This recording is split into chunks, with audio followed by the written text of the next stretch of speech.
እኔ ሕያው ነኝና ኃጢአተኛውም ከመንገዱ ተመልሶ በሕይወት ይኖር ዘንድ እንጂ ኃጢአተኛው ይሞት ዘንድ አልፈቅድም ይላል ጌታ እግዚአብሔር።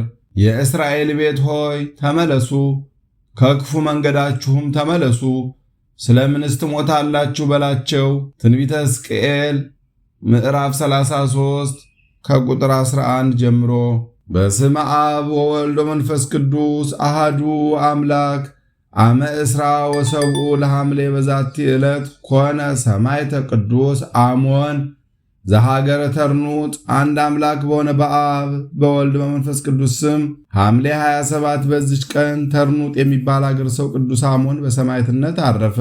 ይህም ቅዱስ ወደ ላይኛው ግብፅ በሄደ ጊዜ የቅዱሳንን ሰማዕታት ግፍ ተመለከተ። ወደ እንዴናው ገዥ ወደ አርያኖስም ቀርቦ ክብር ይግባውና በጌታችን በኢየሱስ ክርስቶስ ታመነ። መኮንኑም ታላቅ ስቃይን አሰቃየው፣ ሥጋውንም ሁሉ ሰነጣጠቀው። ረጃጅሞች በሆኑ በተሳሉ በብረት ችንካሮችም ቸነከሩት። ጌታችን የሚያጸናውና ያስታግሰው ያለ ጉዳትም በጤና ያስነሳው ነበረ። ከዚህም በኋላ በዚያ ያሰቃዩት ዘንድ ወደ እስክንድሪያው ከተማ ሰደደው። ክብር ይግባውና ጌታችንም ለእርሱ ተገልጦ መታሰቢያውን ለሚያደርግ ገድሉን ለሚጽፍ ስሙን በሕይወት መጽሐፍ እንደሚጽፍ ቃል ኪዳን ሰጠው። ይህንንም ቃል ኪዳን ከሰጠ በኋላ በታላቅ ክብር ወደ ሰማይ አረገ። አባ አሞንም ፈጽሞ ደስ አለው። ከዚህም በኋላ በዚያ ጽኑ ስቃይ ያሰቃዩት። ክብር ይግባውና ጌታችን ኢየሱስ ክርስቶስም ከስቃይ ሁሉ አዳነው። ይህንንም ባዩ ጊዜ ብዙ ሕዝቦች ስለ እርሱ በጌታ አምነው በሰማዕትነት ሞቱ። በውስጣቸውም ቴዎጵላ የምትባል ድንግል ነበረች። ወደ መኮንኑም ቀርባ እርሱንና የረከሱ አማልክቶችን ረገመች። ክብር ይግባውና በጌታችን በኢየሱስ ክርስቶስ ስም ታመነች። በእሳትም ውስጥ እንዲጥሏት አዘዘ።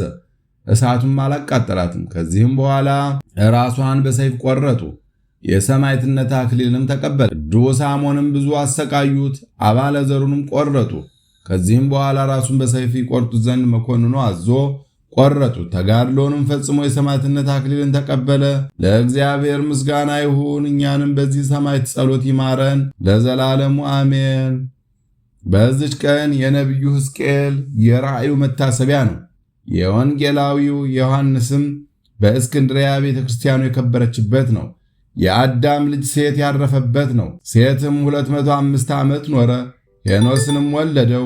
ሄኖስንም ከወለደ በኋላ 707 ዓመት ኖረ፣ ወንዶችንም ሴቶችንም ልጆች ወለደ። መላ ዕድሜውም 912 ዓመት ሆነ፣ በሰላምም አረፈ። ለእግዚአብሔር ምስጋና ይሁን፣ እኛንም በቅዱሳን አባቶቻችን ጸሎት ይማረን ለዘላለሙ አሜን። አንድ አምላክ በሆነ በአብ በወልድ በመንፈስ ቅዱስ ስም ሐምሌ 28 በዚች ቀን ክርስቶስን የሚወዱ የአንድራኒቆስና የሚስቱ የአትናስያ መታሰቢያቸው ነው።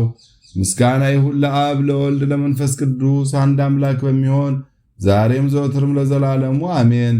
በሐምሌ 27 ቀን የሚከበሩ ዓመታዊ ቅዱሳን በዓላት ቅዱስ ሴት ነቢይ ወልደ አዳም፣ ቅዱስ ሕዝቅኤል ነቢይ፣ ቅዱስ ዮሐንስ ወንጌላዊው ቅዳሴ ቤቱ፣ ቅዱስ አሞን ሰማዕት። ወርኃዊ በዓላት የጌታችን የአምላካችን የመድኃኔ ዓለም የኢየሱስ ክርስቶስ በዓለ ስቅለት፣ አቡነ መባጽዮን ጻድቅ፣ ቅዱስ መቃርስ የመነኮሳት ሁሉ አለቃ፣ ቅዱስ ያዕቆብ ዘግሙድ፣ ቅዱስ ገላውዲዮስ ሰማዕት ንጉሠ ኢትዮጵያ፣ ቅዱስ ቢፋሞን ጻድቅና ሰማዕት፣ ማር፣ ቅዱስ ፊቅጦር ሰማዕት። እኔ ሕያው ነኝና ኃጢአተኛውም ከመንገዱ ተመልሶ በሕይወት ይኖር ዘንድ እንጂ ኃጢአተኛው ይሞት ዘንድ አልፈቅድም ይላል ጌታ እግዚአብሔር። የእስራኤል ቤት ሆይ ተመለሱ፣ ከክፉ መንገዳችሁም ተመለሱ፣ ስለምንስ ትሞታላችሁ በላቸው። ትንቢተ ሕዝቅኤል ምዕራፍ 33 ከቁጥር 11 ጀምሮ። የሰማነውን በልቦናችን ያሳድርብን። ከቅዱሳን አባቶቻችን ከቅዱሳት እናቶቻችን በረከት ረድኤት ያሳትፈን። ይቅርታውን ቸርነቱን አያርቅብን። በጸሎታችሁ አትርሱን፣ አስቡን ያሉትን በያሉበት ያስብልን። በአልጋ ቁራኛ በደዌ ዳኛ የተያዙትን፣ በመከራ በስደት በግዞት ያሉትን በቸርነቱ ይጎብኝልን። ዝናመ ምሕረቱን እክለ በረከቱን ያድለን። ለዓለም ሁሉ ሰላምን፣ ፍቅርን፣ አንድነትን ይስጥልን።